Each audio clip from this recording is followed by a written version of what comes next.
for art, not me, but clap for art. I would like to encourage anybody who is not seated or is underseated or what have you to sit in this lovely zone.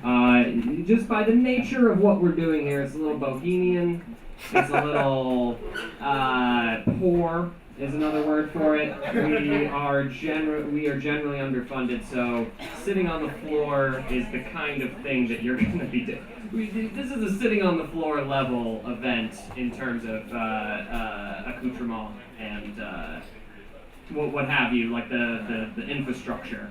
But the quality of the actual content is, like you all had your own clouds floating around, and we were all dead in heaven. Can you move the mic over a little? Yes, I can. How we doing? That's brilliant. A little more. Okay. Gorgeous. This is not. You gotta understand that none of this is for you people. It's all for taking it. So appreciate you coming, but if this was an empty room, the same show.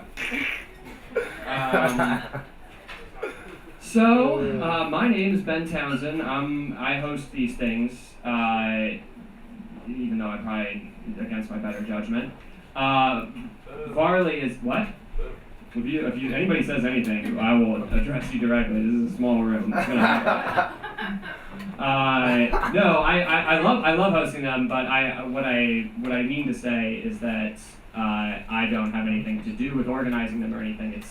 It's Mike Varley in the back there, so let's give Mike Varley a hand. He organizes these every day. And frankly, I haven't been to a bad one yet.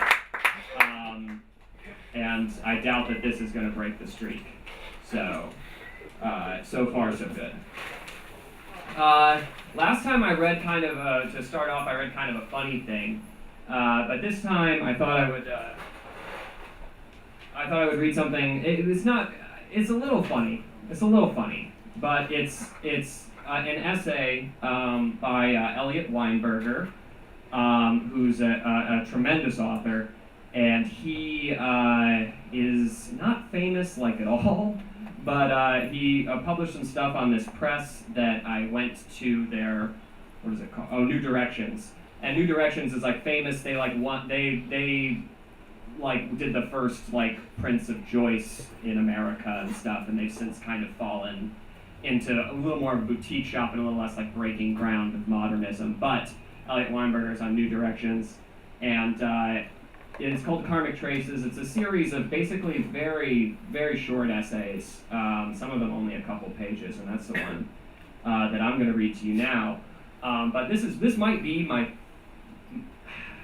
Is this too much to say? Is it my favorite piece of writing ever? All right, so lower the bar, Ben. It's my third favorite piece of writing ever. It's so don't get your hopes up. But here it comes at you, at your faces right now. This is by Elliot Weinberger. It's called Naked Molerats. Naked molerats have no fur, but their lips are hairy. Their pinkish mottled skin is loose and hangs in folds, like something that has lost a great deal of weight. The easier to squirm through their narrow tunnels.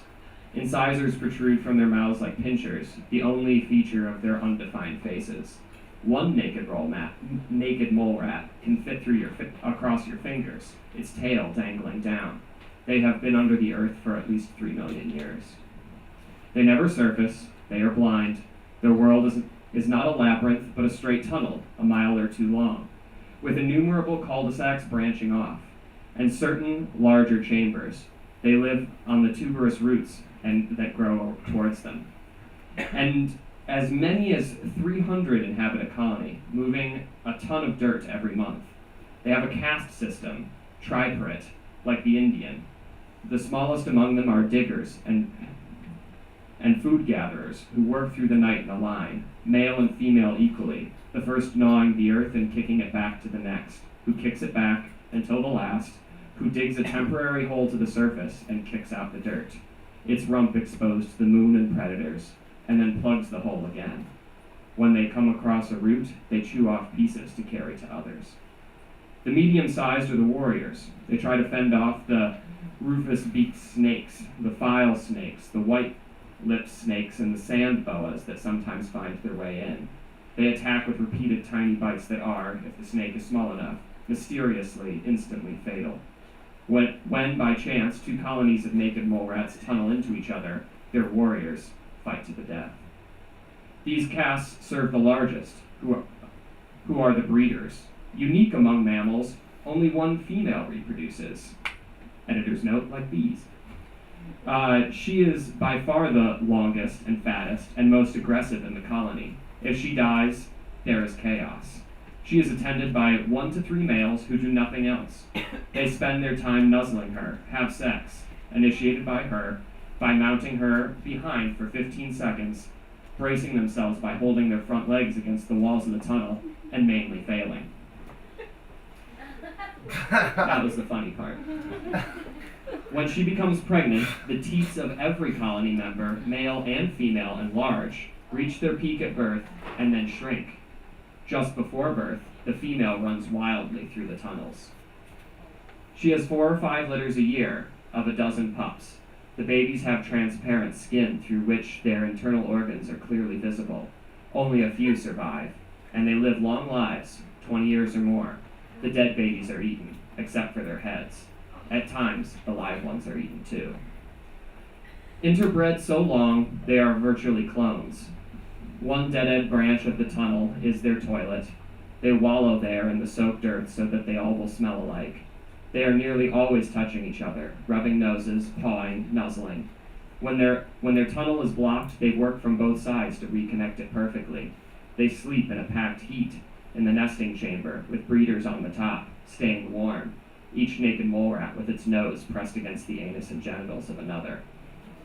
They are continually cruel in small ways, clanking teeth, breathing rapidly into each other's open mouths, battling, swiping, biting, pulling one another's baggy skin, shoving each other sometimes a yard down the tunnel.